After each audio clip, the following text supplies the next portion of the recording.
Está começando mais um Em Relevância Podcast. Nós estamos hoje em um programa especial. Esse aqui é o último programa do ano. Chegou o momento da gente tirar alguns dias de férias também, né? E nós estamos hoje fechando com chave de ouro esse ano de 2024, o ano de muitas e muitas vitórias, de muitas coisas maravilhosas que aconteceu aqui em nossa cidade, e nosso programa teve nomes aí extraordinários que fizeram a diferença, e nosso programa tem se destacado também em toda a região. E para fechar, estou fechando hoje com chave de ouro, ele que não é Pablo Escobar Gaviria, Emílio Gaviria, mas também é conhecido aqui na TV Liberal como El Patrão. Hoje eu tenho aqui a oportunidade de estar entrevistando o chefe Celso Maciel Veiga. Chefe, seja bem-vindo.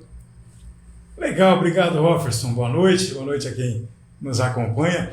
Aqui é uma situação meio desconfortável, eu prefiro entrevistar, mas tudo bem. Aliás, parabenizar, você vem fazendo um belo programa, trouxe pessoas relevantes da nossa comunidade, com audiências ótimas, um programa que emplacou, foi uma ótima ideia tê-lo aqui no nosso time, e eu fico honrado, acho que nem merecia estar aqui no último programa do ano, mas feliz, estamos fechando um ano muito feliz, e muitas conquistas, muito trabalho, muitas realizações, e agradecido. Estamos aí. Maravilha, Celso. Eu queria fechar com alguém especial, né? E hoje eu fui a oportunidade de eu fazer o entrevistador ser o entrevistado dentro da própria casa, né? Que é interessante. E a gente poder falar do Celso é uma oportunidade para a população conhecer. A gente vê o Celso jornalista, o Celso conversando com as autoridades, o Celso influente, mas existe o Celso ser humano, o Celso pai, o Celso família por trás, e a gente quer conhecer também um pouquinho desse Celso. Ô Celso, a gente queria conhecer um pouquinho da tua origem, da onde que o Celso veio e como veio parar aqui em Mundo Novo. Rapaz, essa é uma história longa, mas eu sou de Porto Rico, lá no Paraná, uma cidadezinha que até onde eu nasci, até onde eu vivi, com 18 anos, era uma cidadezinha com 4 ruas e 8, 9 travessas na beira do rio. Hoje virou uma Miami de luxo, com dezenas de prédios, mas era uma cidadezinha.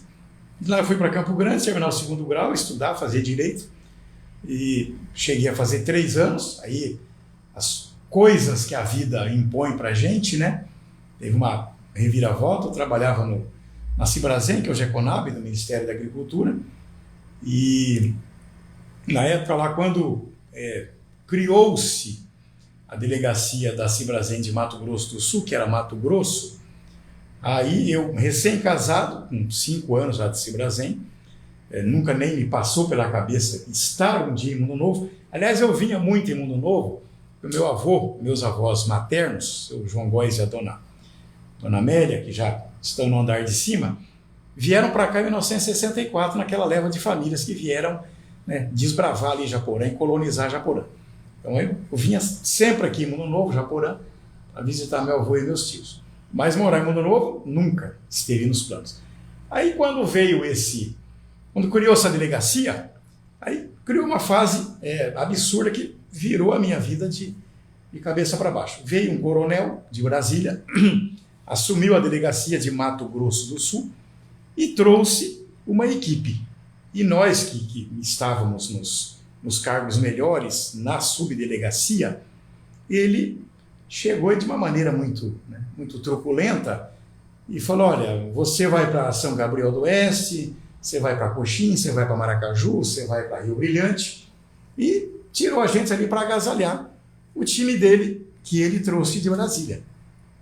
E aí queria que eu fosse para uma unidade de Coxim, 200 quilômetros de Campo Grande, uma unidade pequena, que não tinha faculdade lá, fazia o 3º ano de Direito. Aí eu falei: não posso, argumentei isso. Falei: então, quem não aceita vai ser exonerado. E eu, 24 anos, falei: então, dane-se, acabei sendo exonerado. E aí era uma época ruim, que estava ali começando o Plano Cruzado, o país estava num buraco danado, tudo ruim, desemprego. Estado recém-dividido? Não, já era. Isso era 80 começo de 85. O Estado dividiu em 79. Eu estava 5 anos em Campo Grande. Aí foi uma época ruim, peguei um emprego ruim, outro, e uma coisa que não era legal.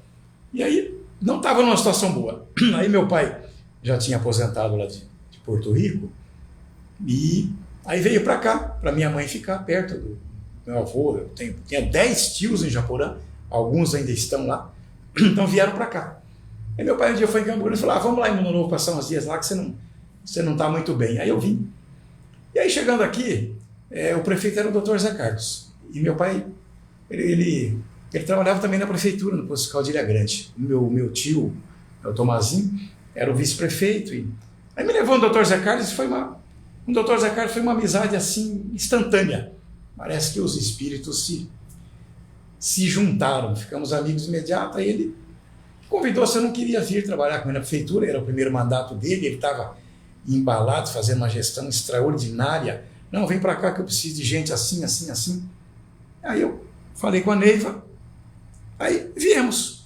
E aí a coisa de Campo Grande, acabamos em Mundo Novo, uma coisa que nunca esteve nos planos. Não imaginou, né? Está em Campo Grande, terminar a faculdade de Direito, o sonho era ser um juiz, um promotor, sei lá o quê, um defensor, alguma coisa assim, que eu era jovem, estava no 3º ano.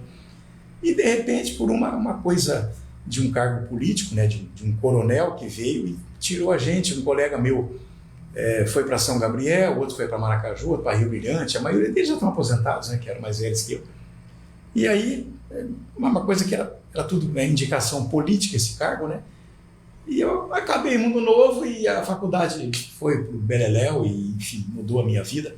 E aí, continuando a história, o Dr. Zé Carlos era o prefeito. Aí quando terminou ali o mandato dele, final de 86, a gente já ajudou a eleger o prefeito Dalti Conceição. Eu continuei com o seu Dalti no Departamento de Cultura. Com o Zé Carlos eu era do Departamento de Cultura e depois Departamento de Compras. Com o seu Dalti eu continuei no Departamento de Cultura. E nossa, para poder entender como a gente chegou no jornal, como que a gente chegou nessa história do jornal, que também não era uma coisa que jamais esteve nos planos. Aí, em 1990, o Dr. José foi candidato a deputado estadual. E eu fui um dos coordenadores da campanha. Eu, Curti, Marcos Torres, que já faleceu, Zé Honorato. Aliás, os 3 faleceram. Meu padrinho, inclusive, Marcos Torres. Que legal. Então, éramos nós 4. Eu, Curti, o Marcos Torres e o Zé Honorato que cuidávamos da campanha. Eu cuidava do dinheiro. Era o financeiro da campanha. Em 1990. No meio da campanha, o Dr. Zé Carlos tinha um jornal chamado Nosso Jornal, que eu tenho no arquivo aqui guardado. No meio da campanha, quem fazia o jornal era o J. Oliveira, que era um jornalista que depois trabalhou comigo no Liberal, está lá em Naviraí, meu amigão, baita profissional. No meio da campanha de deputado, que era uma campanha longa antigamente, a campanha durava 5, 6 meses, era uma loucura, uma coisa de doido, não tinha internet, tinha nada, tudo era pessoal, né? Tinha que fazer comício, tudo que é lugar, era uma loucura.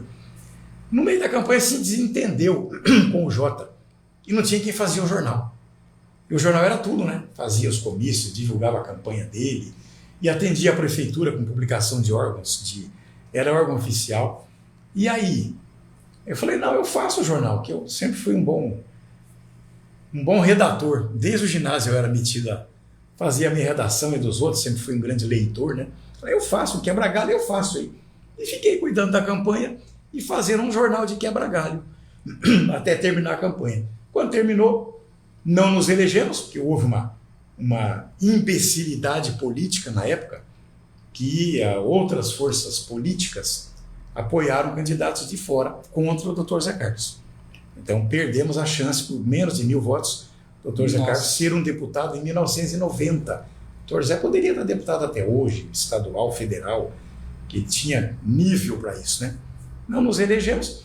Aí quando eu deveria voltar para a prefeitura, para continuar, né? A vaga estava lá, era combinado. Aí a Neiva e eu conversamos. Aliás, a Neiva, o Celso sem a Neiva é muito pouco. O Celso é meia meba sem a Neiva. A Neiva é que é o alicerce, graças a Deus. Deus foi generoso comigo. Aí falamos, vamos tocar esse jornal? Vamos tocar. Fomos no Peninha do Posto, meu amigo, meu parceiro, paizão para mim a vida inteira. Peninha, não queremos fazer assim, tocar o jornal. Aí ele falou, vamos lá no Dalti. O que o Dalti pensa? O Dalti era o prefeito. Aí o seu Dalti, não, toca lá aquele jeito baiano dele. Ô, bichinho, ele fazia assim, sabe? Ô, neguinho, toca lá o jornal que a gráfica eu pago. Falei, então tá bom, já é um bom negócio, né? Já. E nós encaramos, rapaz. a pé, literalmente a pé, de ônibus, de bicicleta, de carona, e fomos fazendo o jornal naqueles 2 anos ali, até terminar o mandato do seu Daut, e já ajudando nas eleições que vieram depois. A gente já criou um estilo de se envolver nas campanhas e fazer o jornal ser útil para eleger vários prefeitos. O próprio Dr. Zé Carlos em Mundo Novo, 92, né? E o Luiz Bezerra em Japorã, ajudamos a emancipar Japorã, todos os estudos, o relatório que precisava para emancipar Japorã foram feitos por nós, a gente abraçou a causa para ajudar a emancipar Japorã junto com o Luiz Bezerra, que foi o primeiro prefeito, e ajudamos a eleger o Manuel Gomes em Eldorado, Arcitiel em Guatemi, Renato Tonelli em Itaquiraí. Quando chegou para começar o novo mandato, aí o Dr. Zé Carlos queria trazer o Alaor Lopes, que tinha sido assessor de comunicação dele no primeiro mandato, e estava em Cuiabá e queria voltar. O Dr. Zé falou: Celso, eu vou trazer o Alaor para vocês trabalharem junto no jornal. Eu falei: não vai dar certo. Eu conhecia bem o Alaor, era meu amigão, mas era uma pessoa de um trato meio difícil, o jeitão dele de trabalhar. Eu falei: Zé, não vai dar certo. Então eu falei o seguinte: deixa o jornal para ele, que já está embalado, e eu quero abrir um outro. Assim, tudo amigavelmente. O Zé Carlos falou: não, tudo certo, eu ajudo, dou um contrato, os 2 jornais. Pá. E aí nós abrimos o Liberal, em março de 93, o nosso próprio jornal Liberal. E aí o Alaor continuou tocando dele, eu sabia que não daria certo, tocou alguns meses, acabou. E nós, de março de 93 até hoje, estamos aí, com as graças de Deus, a Neiva e eu, e fomos crescendo, e depois a coisa... Chegamos nesse estágio de estar aí com 1.479 edições e 31 anos de... 31 anos de O Liberal. De O Liberal. O nosso jornal era como se fosse uma secretaria de comunicação hoje, na época? Não, era um jornal próprio, só que ele atendia muito a prefeitura, né? Ele era órgão oficial da prefeitura, publicava todos os decretos, balancete, porque antes as prefeituras eram obrigadas a publicar tudo nos jornais. Decreto, balancete, portaria. No Paraná ainda é assim. Agora aqui não, aqui hoje é tudo na Somasul. É um diário oficial eletrônico da Somasul. Ficou mais fácil. Até mais leve, porque a gente era obrigado a fazer páginas e páginas de jornal. E hoje sobra mais espaço para você dar notícia, né? Notícia, informação. E aí que nós, então, de uma coisa lá de Campo Grande, caímos aqui em Mundo Novo, mas Deus sabe o que faz. Estamos aqui de 86 para cá. O Júnior chegou um bebê de colo, em setembro de 86. 86, o Júnior estava de colo. E eu achava que o Júnior tinha minha idade. Não, o Júnior Eu nasci em 87. Então. O Júnior nasceu em fevereiro de 86. Chegou aqui um bebê de colo, sendo amamentado ainda, gorduchinho. E a Sumaia nasceu em 88. E eu só tenho a agradecer, estamos felicíssimos aqui. Fizemos raiz na região inteira. Hoje trabalhamos em 10 municípios, de Iguaíra até Naviraí, até Amambai. E aí nasceu minha neta, e meu pai já está ali no cemitério, meus avós, enfim, Mundo Novo virou. Criou raízes e daí... Não tem mais jeito, Mundo Novo é o começo e o fim. Ô Celso, você saiu de Porto Rico. E, por sinal, é onde meu pai nasceu. É mesmo? Justamente na mesma época que vocês se mudaram, você saiu e foi para Campo Grande, é a época que meu pai veio no final dos anos 70, mais ou menos, veio para Mundo Novo, né? Com meu de Porto Rico? De Porto Rico, seu divino, veio para cá. Ainda veio trabalhar, ajudar o Nilson, montar a Fioreta Móveis na época, Rapaz. Né? E a minha família, então, tem uma ligação com Se Porto Rico. Se eu puxar pela memória, eu devo até saber. Então, porque 70 eu tinha 10 anos, era muito criança. Era pequena cidade. É pequenininho. Provavelmente todo mundo se conhecia naquela época, né? Porto Rico eu tenho na cabeça as 4 ruas e as 8 travessas. Eu tenho na memória todas as casas e quem morava nelas. Hoje não, hoje virou uma Miami, eu nem volto lá. Porque esse dia eu vi um negócio do professor Cortella, ele falando assim: quando você ama muito um lugar, não volte lá, porque você vai querer procurar o tempo, e o tempo não está mais lá.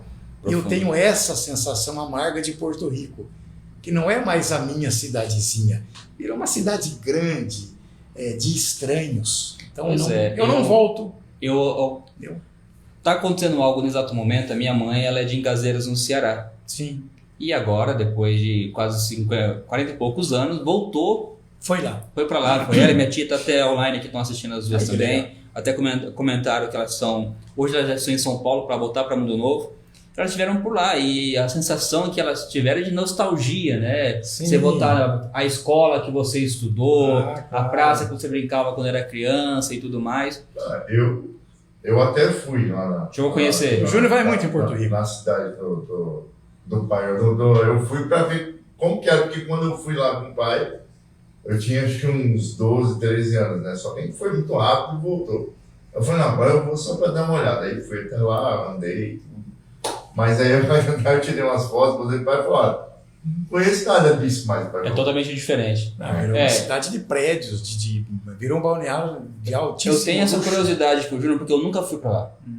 E meu pai, eu acho que não tem muito interesse de voltar pra lá também, não. Porque não tem mais ninguém da família lá, entendeu? Não tem mais ligação. Os amigos se mudaram, vão falecendo. Eu tenho alguns amigos, né? Meu primeiro patrão no escritório de contabilidade com 13 anos foi prefeito 4 vezes, nosso padrinho de casamento, meu e da Neiva, tá lá. E mais alguns amigos de infância. Mas são poucos. Contar nos dedos não dá, acho que 5. Maravilha. Ainda quero conhecer. Então, Porto Rico. Não, é um belo lugar. Porto Rico contribuiu muito com o Mundo Novo, né? Acho que sim. Só aqui a gente está vendo a casa do Celso, 2 pessoas. meu pai que veio para cá também. Claro. Um lugar praticamente na mesma época, saíram de Porto Rico. E aqui tá em Mundo Novo. Ô Celso, você viu o Mundo Novo se desenvolvendo com o tempo. Muito, nossa. Quando você chegou aqui, como é que era? Era aquela terra de ninguém ainda, como diziam? Nós chegamos aqui, a área central era toda... Não tinha asfalto, né? Tudo areião. Essa Avenida JK era um areião horroroso. Essa rua aqui também. Enfim, toda a área central, né? A cidade naquele tempo tinha muito por fazer. Aí eu digo sempre que, com todo o respeito aos prefeitos que passaram, cada um faz o seu pouco. O Valdomiro está saindo, fez a sua parte, a Rosária a sua. Mas o doutor Zé Carlos, para mim, ele nunca será nem igualado. Porque era tudo por fazer. Asfalto, terminal rodoviário, primeiro conjunto habitacional, a Genfa, delegacia, tudo, toda essa área central, os calçadões aqui da Castelo Branco, da Fernando Saldanha, a avenida, tudo. Então era uma coisa frenética. O doutor Zé Carlos foi um mandato de 3 anos, foi o primeiro prefeito eleito, e ele era meio enlouquecido, sabe? Tudo era para ontem, ele enlouquecia a gente. Quando terminou o mandato, a gente inaugurou umas 20 obras. Porque tudo era para ontem, né? Para estruturar a cidade. Então, era visionário e tinha pressa, era né? Visionário, médico, né?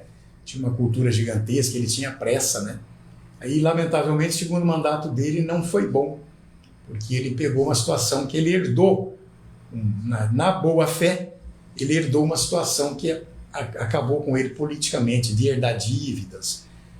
Uma coisa, um momento ruim de Mundo Novo e da vida dele, que marcou ele, que ele nunca mais quis saber de política. Eu acredito que hoje, com a experiência que você tem no meio político, não só no meio jornalístico, já consegue prever algumas situações, né? Quando o prefeito, a Câmara toma uma decisão, já consegue ver, olha, isso aqui não vai dar certo lá para frente. Com certeza. A gente sempre enxerga, né? Porque como jornalista, a gente, se pegar aí umas 10 cidades que a gente trabalha, a gente já trabalhou, acho que certamente mais de 50 prefeitos. Então, a gente conhece, passou por todos os bons projetos, os ruins, prefeitos muito, muito bons, que marcaram a cidade, alguns muito ruins, prefeitos competentes, alguns incompetentes, honestíssimos, alguns mal intencionados, alguns deixaram uma marca de 3, 4 mandatos, como o doutor Lídio está indo para o 4º mandato, e vários outros que voltaram, né? Alguns que nem conseguiram se reeleger, outros nunca mais voltaram.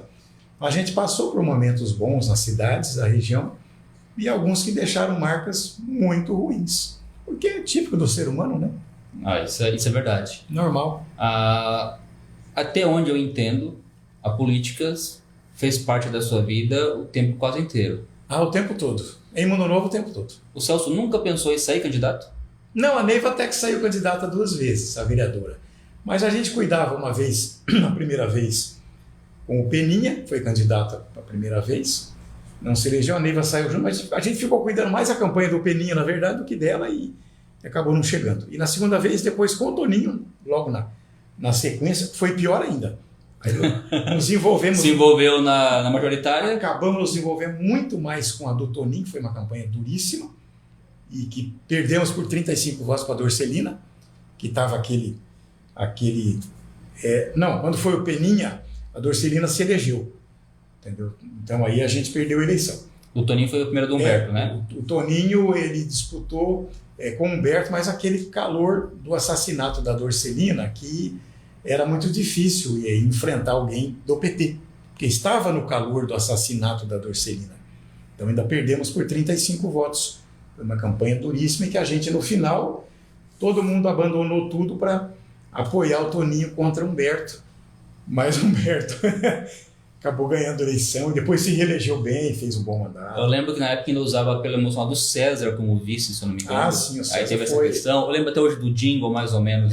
O César Folador foi candidato a vice 2 vezes do Humberto. Foi na época que meu padrinho Marcos Torres foi vereador, se elegeu. Vereador, com o apoio do Dr. Zé Carlos, inclusive. Isso, claro, lembro bem. Foi fundamental. E foi aí que eu fui picado pelo mosquitinho da política. Meu pai se tornou assessor na Câmara do meu padrinho, do Marcos Torres. Do Marcos. E ali fui picado pelo mosquitinho da política. Você começou a ver a coisa. Aí eu comecei a ver também por dentro. Eu conheci o Londres Machado, eu conheci o Marcelo Miranda na época, o seu Ramos Tebet conheci. Tive a oportunidade de jantar com o seu Ramos Tebet também. Ramos foi muito meu amigo, um homem extraordinário, dos políticos mais honrados desse país. E um amigo que eu tenho dessa época que veio, o próprio Zé Bocão, que está até hoje aí em atividade. E é um baita de um amigo, um parceiro que a gente tem. Zé Bocão foi presidente da Câmara. O Zé deve ter tido uns 5, 6 mandatos, foi presidente 3, 4 vezes. Tivemos grandes embates, fomos parceiros, adversários. E hoje nós somos grandes amigos, graças a Deus. Mas tivemos um embate duro na Câmara, eu. Celso, você tem... O Liberal e o Zé Bocão. O Liberal e o Zé Bocão. Foi duro, um tempo foi duro. A coisa foi feia uma época. Bom, sabe o que acontece? Se bem que o Zé era meio radicalzão, né? Muito, o Zé era complicado. A neguinha que o diga. Ele era ruim de lidar, rapaz. O Zé era ruim de lidar, ele era pauleira. E era um tempo que não havia internet, então o jornal era o jornal e a rádio, né? Então o jornal ele tinha um peso, as pessoas esperavam o jornal ir para a rua, para tudo, para política, para social, para polícia. Hoje não, hoje está tudo mais light, né? Mas o jornal, até o advento da internet, ele era a ferramenta que se tinha, né? Sem contar o seguinte, o jornal ele tinha um glamour. Claro. Eu sempre amei ler. Sim. Mas aquela questão de você assinar o jornal, eu, molecote, a família não se interessava muito por isso, eu tinha o desejo de pegar direito. Então eu ia para um lugar público ali, para tentar ler o jornal. Eu sempre gostei muito de saber notícias, né? Sim, claro. E ali o jornal tinha esse glamour, a partir do conhecimento, você poder pegar, você tinha as notícias da sua região. Sim. A gente tinha na TV a nível nacional. Claro. Aí aqui não, é que você tinha muito específico a respeito da sua região. E sempre fui muito curioso a respeito disso, da questão do jornal. Eu me lembro que o jornal de vocês era aqui, na esquina aqui praticamente, se eu não me engano, sim, ali onde frente ao parquinho do Correio hoje em dia, né? Eu ficava olhando e eu sentia o desejo... E olha só, não, eu nunca fui. Eu sentia o desejo de um dia trabalhar num jornal. Que legal. Eu achava muito interessante a questão da parte jornalística, de você trazer, eu achava curioso. Chegava, acho que de manhã bem cedinho, chegavam os jornais ali, e ali via a notícia e você ficava ansioso, esperando saber o que estava acontecendo, né? Você via os burburinhos muitas vezes, eu era molecote, mas era muito interessado nesse tipo de coisa, e no jornal ali a gente satisfazia até mesmo muitas curiosidades. Claro que o jornal era tudo, né? Hoje não, o jornal tem que competir com todas as redes, e tanto que a gente evoluiu no sinal de ter o site Liberal News já há quase 20 anos, sei lá quanto, nem me lembro mais, e agora estamos aqui na TV, você tem que ir, mas você não consegue abrir mão do jornal impresso ainda, porque as pessoas ainda não admitem que a gente deixe de circular o jornal. Eu acredito nisso daí. No interior não tem como ainda. Então, porque existem alguns pontos. Eu sou da mídia social, sou do digital. Eu tinha uma visão, até pouco tempo atrás, que esse negócio de jornal, de rádio ali ia acabar. Não, mas acho que nunca, né? Então, eu tô vendo que não. Por quê? Ainda há muita gente que tem essa preferência da questão do jornal, tanto que até hoje existem anunciantes que anunciam no jornal, isso é muito comum. Agora eu tô na rádio também, eu achava que rádio quase não se ouvia. Ah, mas porque as pessoas, você está em qualquer lugar, você está com o rádio ligado. Pois é porque como eu não tinha mais o costume de estar ouvindo muito, eu achava que as pessoas não se ouviam mais. Hoje, estando dentro da rádio, Você vê a dimensão. eu vejo a dimensão, Ah, as participações, as pessoas nos encontram na rua, reconhecem até mesmo pela Isso, voz, contam um exatamente. testemunho, né, a respeito ali da programação que você tem. Então Isso. ainda tem muita força tanto o jornal como a questão do rádio.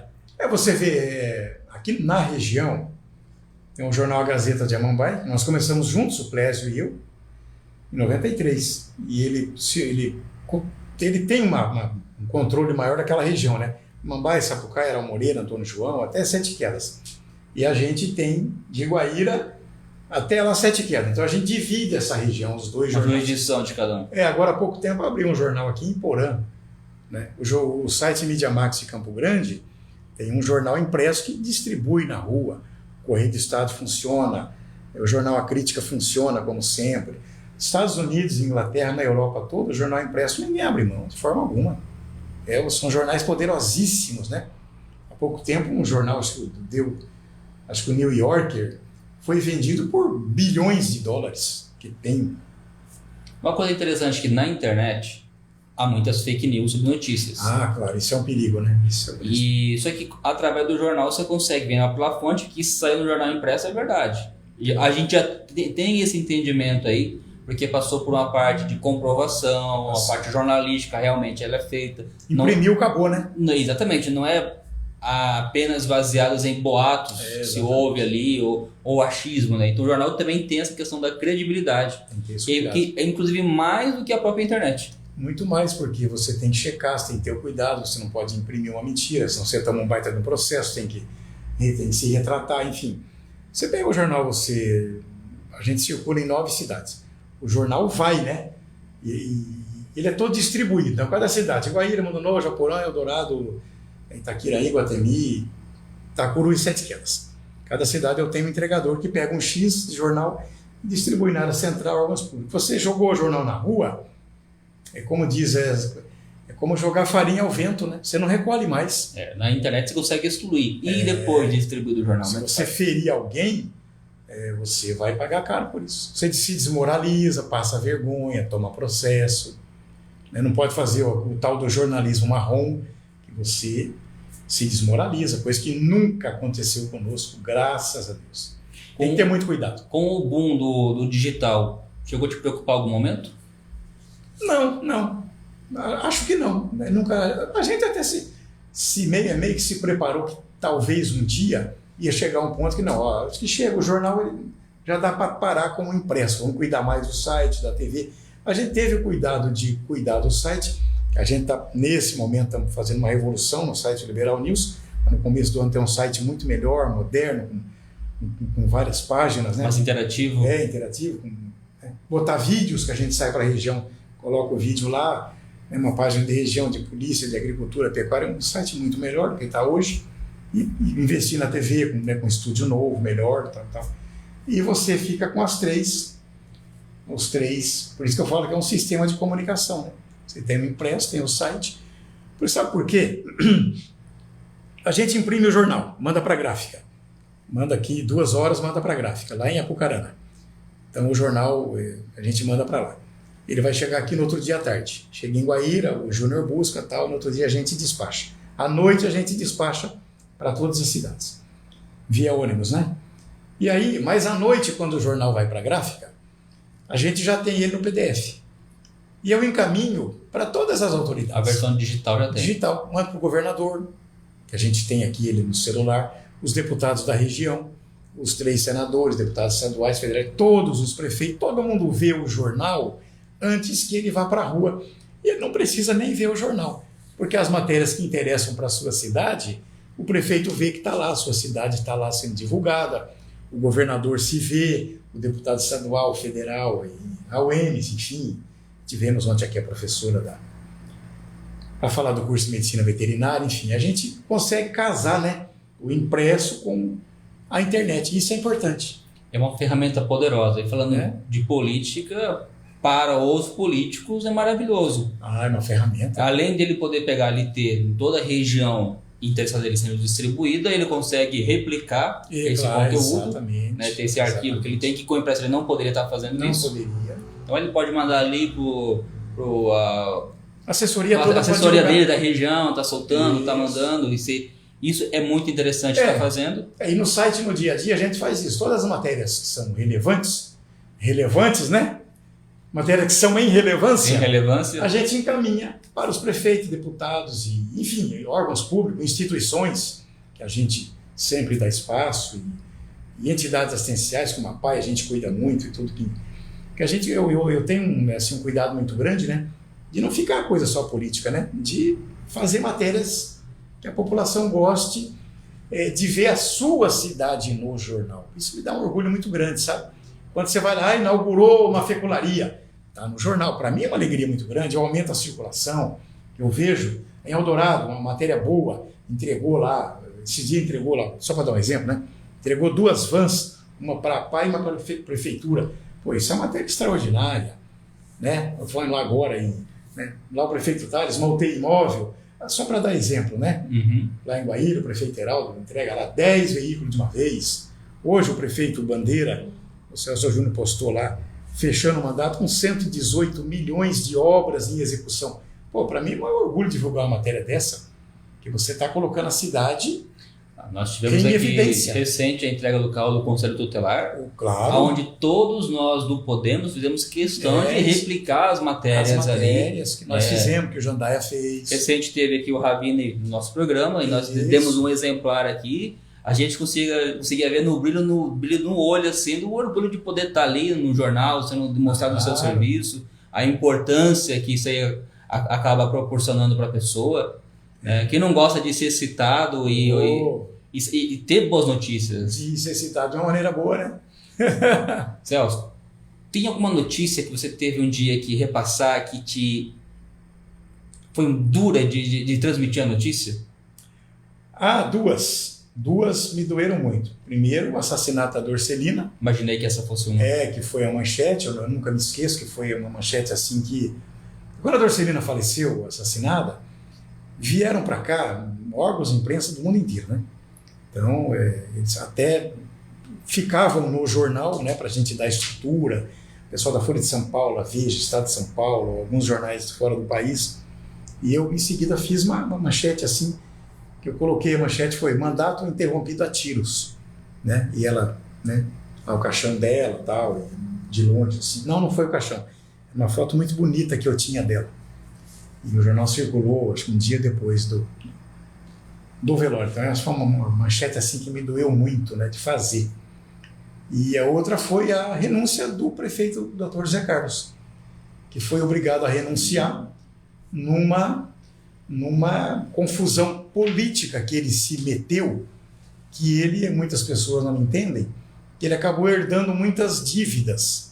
E isso levou a uma situação que ele se enredou financeiramente, e aí entrou a agiota no meio, e ele se atrapalhou e atrasou o salário da prefeitura e fornecedores. E nós próprios, que é uma coisa que me doeu muito, que o Zé Carlos era como um pai para mim, eu acabei, pelo jornalismo, denunciando o Dr. Zé Carlos. Eu fiz 90 dias de matérias denunciando o Dr. Zé Carlos. Você fez parte da equipe, sempre e era amigo junto, dele, parceiro dele. E tinha o compromisso com a verdade. Porque os funcionários estavam acampados na porta da prefeitura, sem salários, fornecedores, tinha carreata, tinha passeata da associação comercial, e chegou num ponto que aí ele renunciou. E aí quando ele renunciou, eu fiz a manchete, aquela me doeu, a matéria que eu fiz quase em lágrimas. E ficamos muito tempo sem nos falar, depois nos reconciliamos.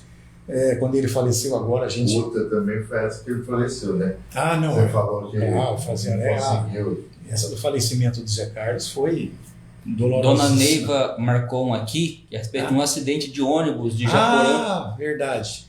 2 de ônibus. Uma que aconteceu um acidente aqui na Curva da Morte, depois da polícia rodoviária. Um ônibus da União Cascavel, parece, bateu com uma carreta de soja. E a gente estava ali e o pessoal dos bombeiros ligou E nós fomos praticamente junto com os bombeiros. E era só jornal, não tinha nada ainda, né? E nós chegamos junto e estava uma tragédia, os corpos espalhados para todo lado, e as pessoas gritando e chorando. E Meu Deus. foi uma matéria horrorosa, né? Acompanhamos, fotografando e tal. E uma outra de Japorã, que estava indo, inclusive familiares meus, primos meus, estavam indo para Mambaia para uma formatura dos militares. Essa Mambaia, que ela comentou. e o ônibus bateu com uma carreta e a carreta passou por dentro do ônibus, sabe? E matou 10, 12 pessoas. Inclusive eu tive, né, 2 primos que Partiu o ônibus. Acho que eu lembro dessa história. foi horrorosíssimo, né? É. E aí foi lá em Japorão, um velório coletivo de 10, 12 pessoas. Tem pessoas em Japorão, uma moça lá que perdeu uma perna, conheço ela até hoje, tem um senhor também. Aconteceram matérias ao longo assim da nossa história que foram muito... E matérias boas, né? Inauguração da ponte.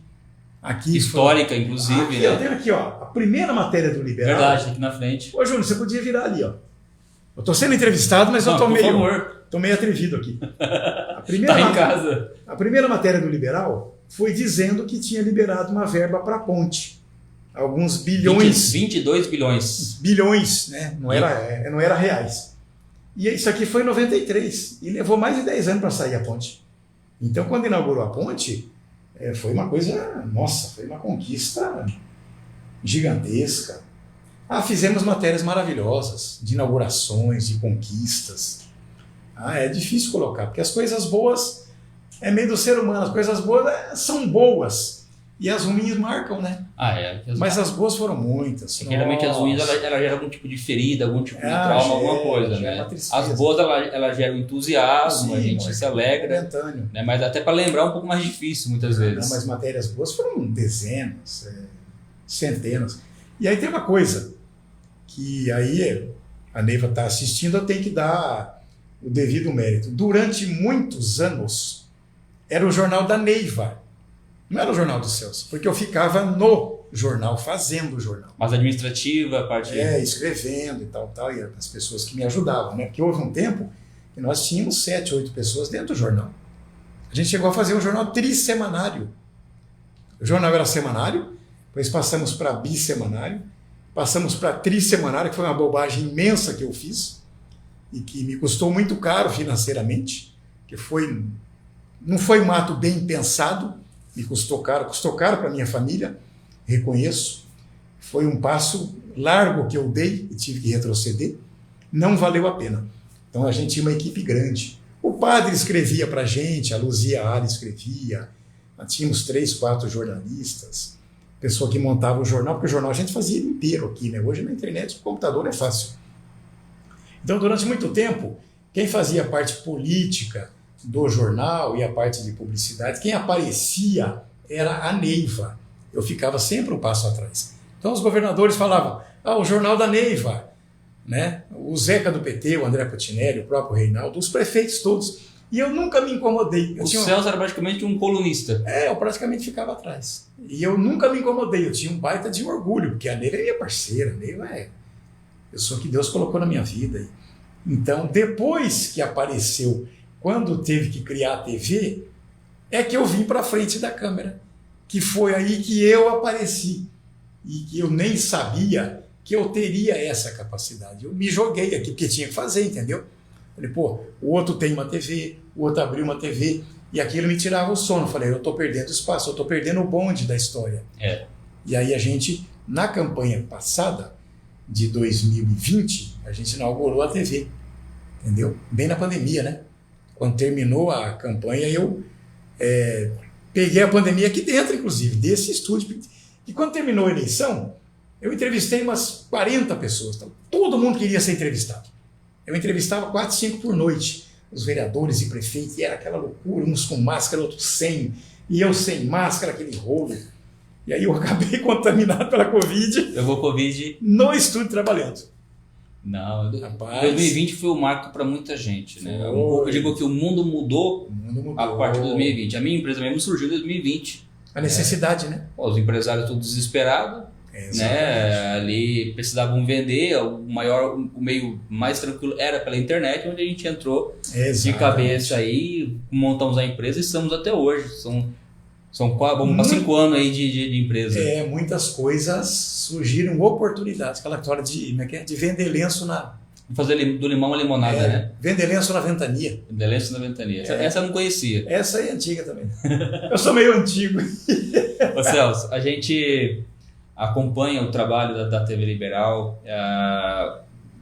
Alguns nomes passaram por aqui que são relevantes na sociedade hoje em dia, como a própria Paula Ferro, que hoje é presidente da associação. A Paula fez o programa Mulheres para mim muito tempo, foi a primeira, depois a Márcia. O Carlinhos, presidente da OAB hoje em dia. O fez o dele aqui, o Política Fé. E a gente servia um cafezinho aqui, era fabuloso.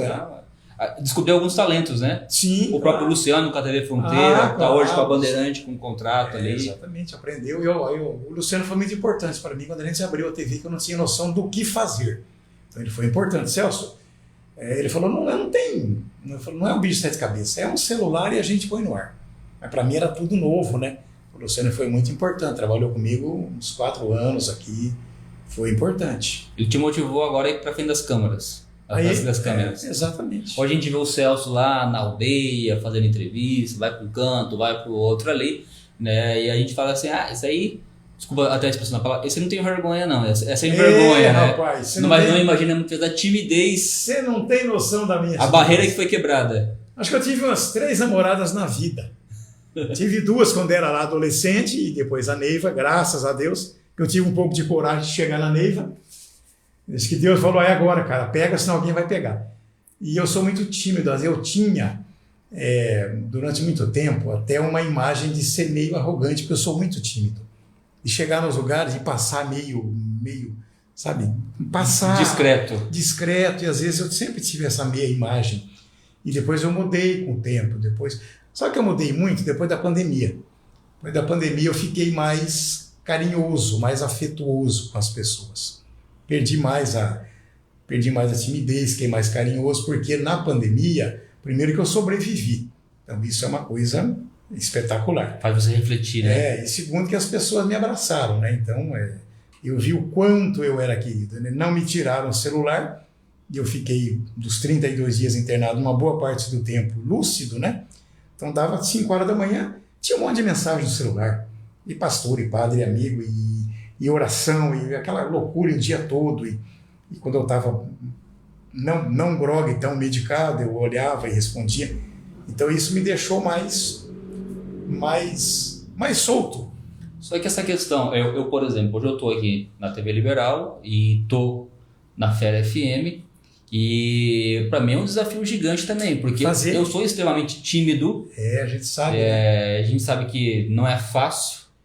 É o medo de errar uma palavra, algumas limitações que nós colocamos a nós mesmos, mas na prática a gente vai se desenvolvendo. Vai, aprende. Aí eu posso dizer que eu sou cara de pau, gente. Eu precisar colocar para falar de qualquer assunto, fazer uma reportagem de rua, eu tô tranquilo para estar fazendo. E eu também. Quando você pega o microfone, eu sou outra pessoa. Aí você solta, né? Totalmente. Quando terminou, eu já viro outra pessoa. Por quê? Porque eu tenho que fazer, né? É minha obrigação. Então, acho que eu faço bem, graças a Deus. Não é que eu faço bem, eu faço o melhor que eu posso. Então, quando eu pego o microfone, eu sou outra pessoa. Quando desliga, eu também já fico um pouco diferente. Eu sofro muito com isso. Quero trazer até o ano que vem algum especialista não em relevância para falar desse tipo de assunto. Que muita gente sofre. Eu, na minha campanha, eu perdi muito voto devido ao fato da timidez. Porque o tímido, muitas vezes, ele é visto como arrogante. Eu sei. Você passa lá, eu admirava, né? Os políticos chegando. Cara de pau, né? Você ia lá pra festa do frango, de mesa por mesa, pegando na mão, é isso e aquilo. E eu falava, não, esse não é eu. E não a gente tem medo de fazer, né? Exatamente, de parecer artificial muitas vezes. Mas o político, para ele, aquilo é normal, né? Então, e aí a gente vai aos poucos desenvolvendo, né? E eu sou muito grato até o espaço da TV Liberal. Que ajuda você a se soltar. Muito, muito mesmo. A gente se interage, o público começa a conhecer um outro lado da gente que não conhecia também, né? Até essa revelação feita aqui agora é esclarecedora para muita gente. E inclusive, Celso, até comentei contigo, o programa Em Relevância, A Bíblia diz que há um tempo determinado para todas as coisas. Claro, Né? claro. E Deus, ele preparou esse momento aqui pra gente, aqui na TV Liberal. Era um programa que era para estrear um ano antes do que estreou. Em outro lugar. Em outro lugar, totalmente diferente. E nós pensamos em você. Era antagônico e... Nós enxergamos você. Exatamente. Aí veio o convite inesperado. Gente, que não tem como a gente não falar que não é Deus agindo. Né? Mas na vida da gente é assim. Já tinha um projeto pronto, já tudo preparado, de repente Deus coloca eu na mente, no coração de vocês, aí usa vocês, nós estamos com um projeto. E tem um projeto muito grande de crescimento, não só por relevância, mas para toda a TV Liberal. E o que a população pode esperar em 2025 para a TV Liberal? Então a gente quer melhorar o estúdio, mudar desse lugar que é um pouco acanhado, né? Mudar, melhorar, botar uma super TV, que daí é matérias que a gente pode fazer ao longo do dia. Você pode jogar a matéria, pode comentar, a gente sai para a região, qualquer matéria, ou política, ou de comércio, ou agricultura, ou pecuária, um plantio, uma colheita de melancia, uma colheita de arroz, um aviário. Você pode chegar aqui, fazer uma espécie de um jornal, mostrar o que fizemos ao longo da semana. Ó, semana estivemos lá em Sete Quedas, lá aconteceu isso. Vamos assistir aqui, jogamos aqui. Comenta em cima da reportagem. Comenta, estivemos lá em Guatemi, aconteceu isso. Lá em Guaíra inaugurou tal coisa. Lá em Japorã aconteceu isso na aldeia, ou lá no distrito, em qualquer cidade. Para dar uma coisa que se mostre mais, coisa com mais realidade, melhorar o estúdio, melhorar o nosso atendimento para as pessoas verem que a gente tem que estar melhorando. A cada dia você tem que procurar o melhor. Eu entendo que a gente faz um trabalho bem feito dentro das nossas limitações, mas você sempre tem que melhorar. Esse crescimento é importante. É importante, natural, e respeito às pessoas. Né? Agora vamos mudar um pouquinho de lado aqui. Você tem dois filhos, você tem o Júnior e você tem a Sumaia. Né? E graças a Deus. O Júnior está aqui trabalhando contigo, posso dizer que é um braço direito também. O Júnior é meu parceiro, é meu financeiro. E às vezes eu peço dinheiro e ele não dá, né? Olha aí. Ele fala, hoje não tenho. Eu falo, mas como? Eu sempre botei dinheiro no seu bolso, eu falo, hoje não tenho. Hoje quem controla sou eu. Ele é o dono da conta, a empresa é o nome dele, então ele me sacaneia de vez em quando, mas é meu parceiro. A gente tem uns quebra-pau de vez em quando, mas é meu parceirão, o Júnior nosso parceiro. A Sumaia está no Detran hoje, né? A Sumaia está no Detran já há mais de 10 anos, ela se formou em Direito, mas acabou ficando lá no Detran, é uma servidora que eu só ouço elogio todos os dias sobre ela, que me deixa muito orgulhoso. Muita gente só quer ser atendido pela Sumaia, que escolhe se ela está de manhã ou de tarde para ir, é fabuloso. A Sumaia é uma servidora pública por excelência. É nata. Procura ajudar as pessoas. O Júnior eu conheci ele no tempo de mocidade, né? E a Sumaia também. É interessante, os dois sempre tiveram uma excelente educação. Ela é toda meiga. Sim, graças a Deus. Ela é toda meiga, sempre foi muito carinhosa. Eu gosto muito da Sumaia. E agora você teve uma preciosa que veio para renovar ainda mais a sua vida. A Lavínia é nossa neta. Ela vai fazer 10 anos agora, em fevereiro. E gosta das câmeras, né? Nossa senhora, ela é fabulosa. Ela grava vídeo o dia inteiro e se deixar ela vai na farmácia, no mercado e já sai gravando. Tudo que é de maquiagem ela entende. E ela é o grande amor da minha vida. Ela veio assim para nós, a Neiva e eu, nós somos apaixonadíssimos. Como ela mora com a gente, agora no começo do ano a Sumaia quer morar sozinha, no direito dela e tal. Mas a Lavínia é o grande amor da minha vida. Deixa eu contar um caso aqui. Por favor. O Júnior está aqui de prova, ele não vai me deixar mentir sozinho. Mentir acompanhado é bom, né? Eu vou mentir acompanhado. A Lavínia tem um caso interessante que eu já contei com alguns amigos meus. Eu, durante uns 10 anos, 10 ou mais, eu acordava dormindo meio sonâmbulo, procurando um bebê. E eu procurava na cama. Ué? Cadê o bebê? Cadê o bebê? Chacoalhava a Neiva, acordava a Neiva. E você tá dormindo em cima do bebê. E às vezes eu acordava e olhava e não achava o bebê. E eu saía na sala meio sonolento procurando o bebê. Entrava no quarto do Júnior, o Júnior estava acordado, porque o Júnior ele nunca dormiu direito. O Júnior, cadê o bebê? O pai, vai dormir, não tem bebê. Aí eu acordava e ficava meio sem graça. Cansei de entrar no quarto da Sumaia, voltava a dormir procurando um bebê. Isso aconteceu, olha, eu vou dizer para você, mais de 50 vezes, durante uns 10 anos. Era gozação lá em casa, já era piada. E aí achou o bebê essa noite? Será que não gerou preocupação? Eles riam de mim, Será né? que a sanidade do pai está em dia? E eu Algo procurava assim, né? esse bebê. Quando a Lavínia nasceu, nunca mais procurei bebê. Nunca mais. Então eu acho que Deus estava me reservando esse bebê. Porque a nossa ligação é tão forte, que eu sou o avô Rai, né? O pai dela não mora aqui e tal, então eu sou o pai e o avô. Eu dedico a minha vida para ela. A Neiva e eu, e o Júnior e a Sumai, é claro. Mas eu, como avô, eu faço tudo para ela. Então ela é um grande paixão. Isso que eu ia perguntar agora, o que mudou do Celso pai para o Celso avô? Muda muito. E não só é o Celso, todos os avós. Porque quando você tem um filho, você está numa fase de trabalhar. A gente trabalha até hoje, né? Mas quando você é pai, você vai passar por isso, você está numa fase de trabalhar muito e o filho cresce meio ali de qualquer jeito. De qualquer jeito, maneira de falar, né? Claro. Mas ele vai crescendo e você está correndo, e você está agoniado. A preocupação geralmente é o sustento. É o sustento. E você fazer a sua parte. Então vai ali e tal. E com o neto é diferente. Você está numa fase mais madura, as coisas já são mais devagar, você já pensa melhor, você já tem mais cuidado. Então com o neto você acha um tempo. Ela fala, vamos tomar um sorvete? Vamos. Vamos tomar um açaí? Vamos. Vamos ali comer um franguinho à noite? Vamos. Você nunca tem preguiça com o neto. A Sumaia comentou aqui, tanto é que ela divide hoje o travesseiro com você. Ela gosta de dormir. E ela quer dormir no meu travesseiro. E é uma cama gigantesca, ela me deixa na parede e eu fico lá no travesseiro na parede, ela dormindo comigo e a Neiva com a cama inteira para lá. Ô, dona Sumaia, e como é que você vai sair da casa do seu pai com a dona Lavínia e vai deixar ele procurando o bebê de madrugada de novo? Agora vai ser um outro desafio pro vô. Agora já existe, eu não procuro mais não. Agora vai ter que ligar, vai ter que fazer visita, ou um vai ter que viver na casa do outro. Eu acho que ela vai estar todo dia em casa, né? Não, vai estudar e à tarde já vai para casa. Não, isso Não, rapaz, você só tendo neto para você. Não, eu tiro pela minha mãe, né? Claro, minha mãe também era uma outra situação. Você muda completamente. Com meu filho, por exemplo, meus 2 filhos, claro, nunca, não vou dizer que eu não tive carinho. Mas é diferente. É muito diferente. Mas eles me cobram. Meu Deus do céu. Eles falam assim. Eu era deixava cair para aprender. Sim. Meu filho, se ela ameaçar cair, já tá pulando na frente para segurar para não se machucar. Eles falam em casa, no meu tempo não tinha disso. No meu tempo eu não gastava com isso. No meu tempo isso, no meu tempo aquilo. No meu tempo era uma pipoquinha pobre. Hoje é tudo. É normal, né? Agora aquela pergunta que certeza tanto o Júnior como a Sumaia está esperando. Teve filho favorito? Não, isso não existe. Ou do pai, ou da mãe, ou mais afinidade, talvez? Não, isso não existe. Não.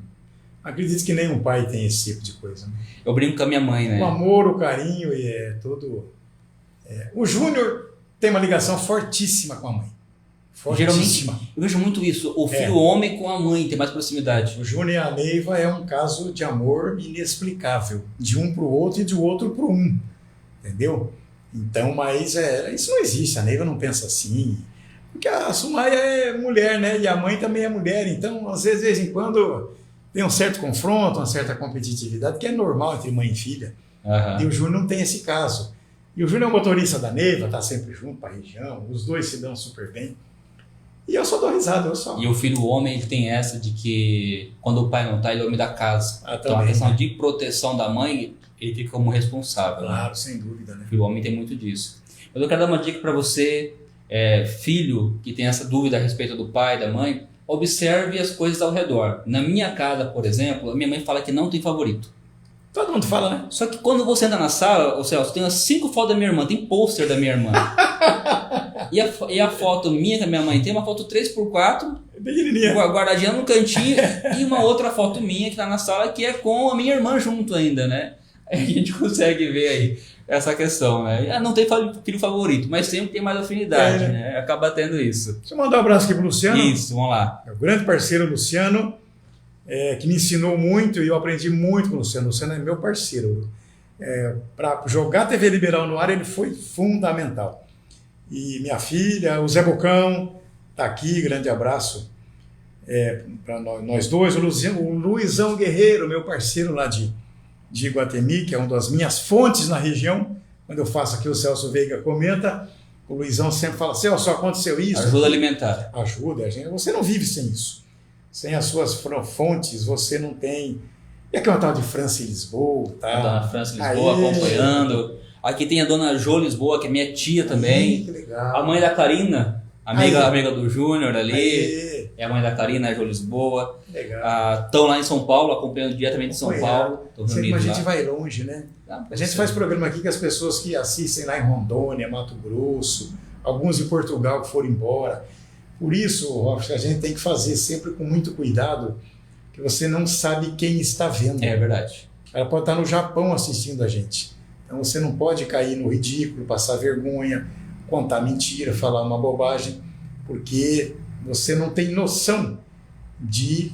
Tem 1000 pessoas assistindo. Pode ter 10 pessoas assistindo, a gente tem que respeitar do mesmo jeito que quando tem uma entrevista que tem 2000, que eu já fiz entrevista aqui, com 10.000 pessoas. É no tempo eleitoral, né? Ah, sim. Que dá aquele furor. Então você tem que fazer o mesmo trabalho que se você olhar aqui, tem pouca gente assistindo, mas não interessa. O capricho, o respeito. Sem contar o seguinte, há muitas pessoas que vão embora da cidade, do município... E querem estar ligados. E querem estar saber o que está acontecendo na cidade, conhecer as pessoas. Muita gente nova acaba vindo para a cidade também, você quer conhecer e tudo mais. Eu sei disso porque eu morei fora e eu queria saber de tudo que estava acontecendo. E como é que eu podia saber? Através da internet. Através da TV Liberal, através da TV Sobrinho, dessas empresas aí que se modernizaram e continuam passando informação, trazendo entretenimento também, querendo ou não, e muito conhecimento. Né? Inclusive, de vez em quando a gente toma um susto, porque entra alguém que eu não vejo há 10 anos. Ou está lá em Cuiabá, está em Vilhena, está em Porto Velho, está não sei aonde. Você fala, puta, que legal. O cara tá me vendo, rapaz, olha lá. Sem contar que muitas vezes as pessoas não estão online. Ah, não, claro, pode ver depois. A média de visualização do Irrelevância sendo 2.500 pessoas, a média. Depois, né? Exatamente. Fica. Eu, por exemplo, tenho meu público evangélico, que é o público que me segue mais. Sim. Mas hoje é quinta-feira, é dia de culto. Não estão vendo. Chegou depois da igreja, vai lá, vai assistir. Né? Ou então ali tem os seguidores do Celso, tem os meus seguidores de cada convidado, acaba vindo. Então não fica somente no momento que é transmitido ao vivo, né? Que é online. É isso aí. E a gente tem que ter uma certa vigilância também de estar cuidando, porque assim como o jornal... Uma vez apareceu um cara aqui da Índia. Da Índia. O casal estava da Índia. E uma vez apareceu, estava no Sri Lanka. Aí o pai falou, olha, onde que está a Índia? Esses dias o padre, onde pode chegar, né? O padre Tiago de Japorã, meu grande amigo, ele é da Indonésia, né? Ele estava na Indonésia nos assistindo, ele assiste direto e comenta e fala e manda um monte de coisa. Ele estava na Indonésia, estou na Indonésia assistindo aqui. Olha que coisa sensacional. E se ele compartilha, os seguidores deles de lá começam a compartilhar, começam a seguir e acompanhar a programação. Mas maravilha, Celso, nós estamos aqui a 1 hora de programa. Né? Aqui as pessoas falam para mim, já deu 1 hora, eu falei, você não percebe. Não, o tempo passa muito rápido, né? O tempo passa muito rápido. E nós comentamos aqui um pouquinho da tua origem, um pouquinho do liberal, do passado, do presente, do futuro aí também, a respeito de família, que é algo muito importante. É a base, né? E o Celso, querendo ou não, ele é um empreendedor. Tem a dona Neiva aí como a tua não só apenas a cara metade, como a sócia também, né? A dona Neiva é o alicerce da minha vida, né? E como que é importante, né, Celso? Você ter alguém que anda realmente junto contigo, nem na frente nem atrás, mas lado a lado, né? As pessoas estranham muito quando eu estou sozinho em algum lugar. Como? O que aconteceu? Que nós estamos sempre juntos, graças a Deus. E aí nós tivemos uma pessoa importante na nossa vida, que foi a Edivan, trabalhou na nossa casa 30 e tantos anos agora, terminou a eleição, ela pediu para sair, para descansar.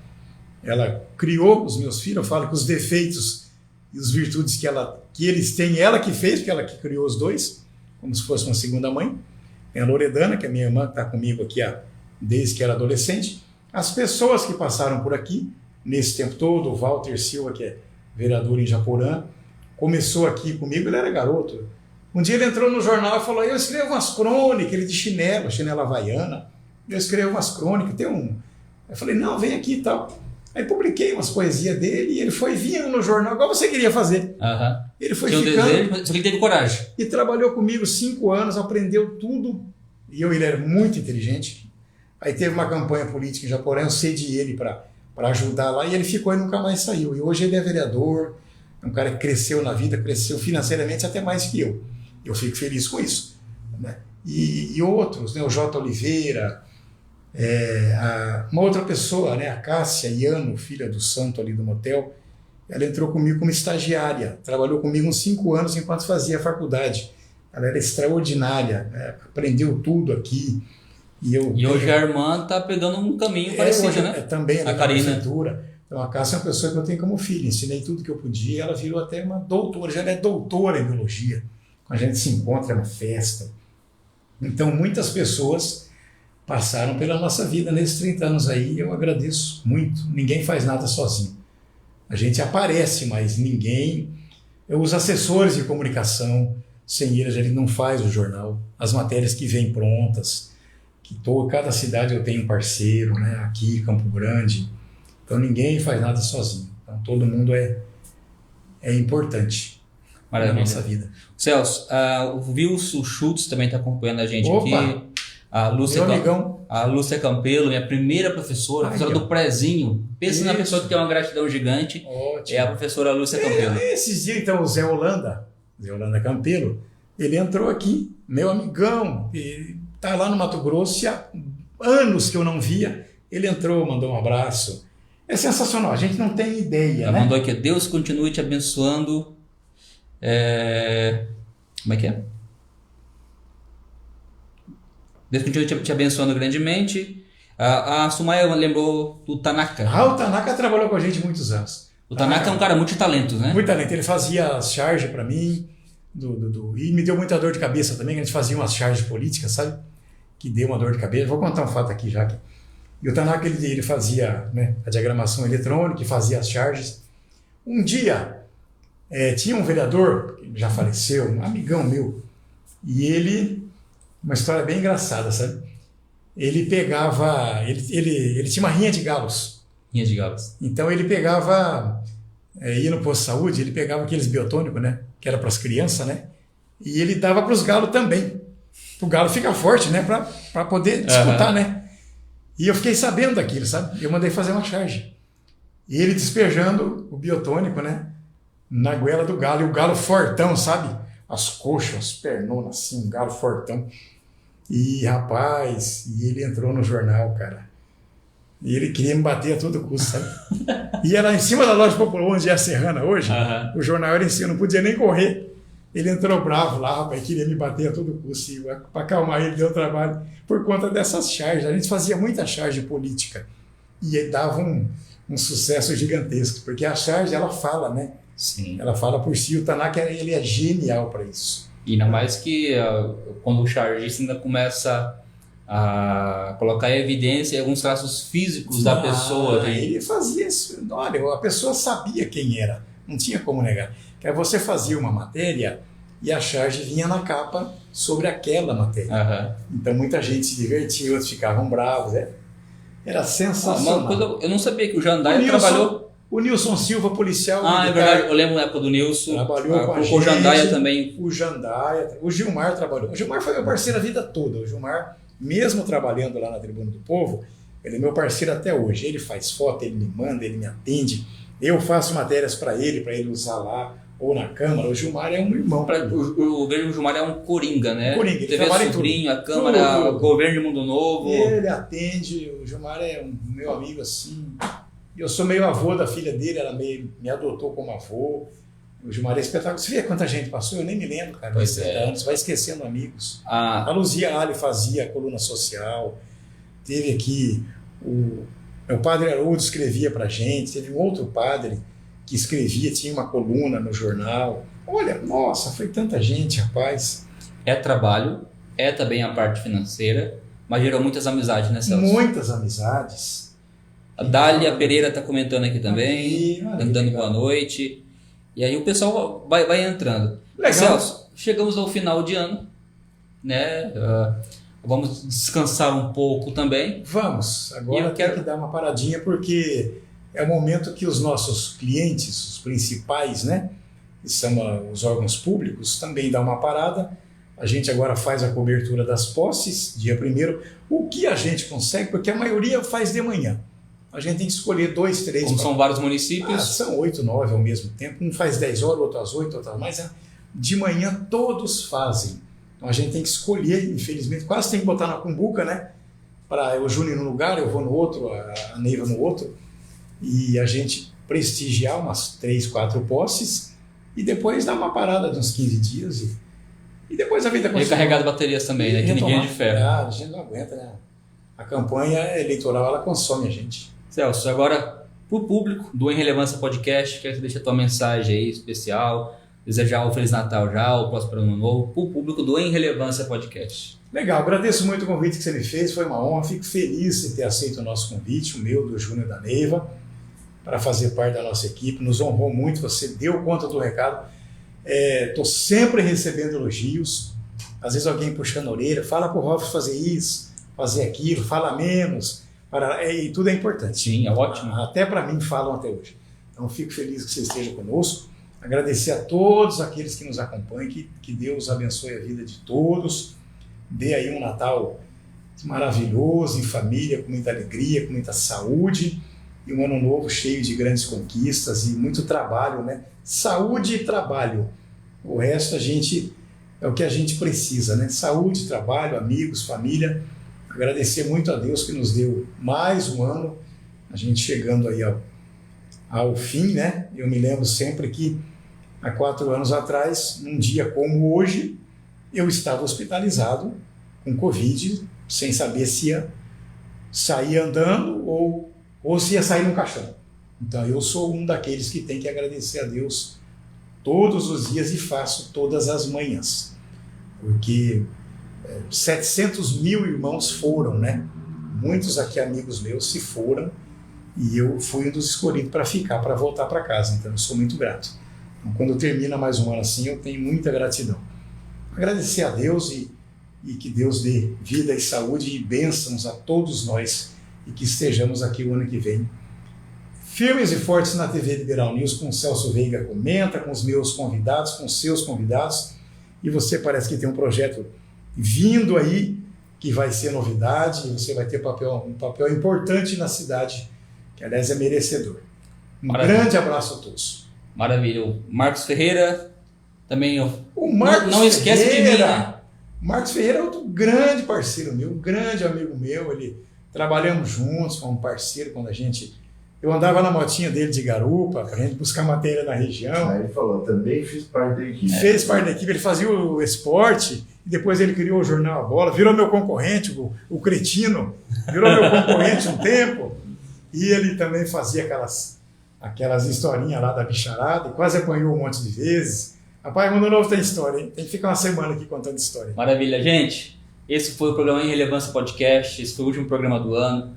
Eu quero agradecer a cada um que sempre esteve conosco na paciência e na audiência com a gente aqui, curtindo, comentando, compartilhando, tá? Lembrando que, além da transmissão ao vivo na TV Liberal News, nós também temos a reprise no YouTube, no canal do Em Relevância Podcast. Então você pode acompanhar também, tanto pelo Facebook da TV Liberal, como agora também pelo YouTube no canal Em Relevância Podcast. Eu quero desejar aqui também um Feliz Natal, um excelente Ano Novo a todos. E querendo Deus, ano que vem estamos aqui de volta com um projeto muito maior, muito mais ousado e trazendo cada vez mais convidados relevantes aqui para estar conosco. Gente, forte abraço, Deus abençoe.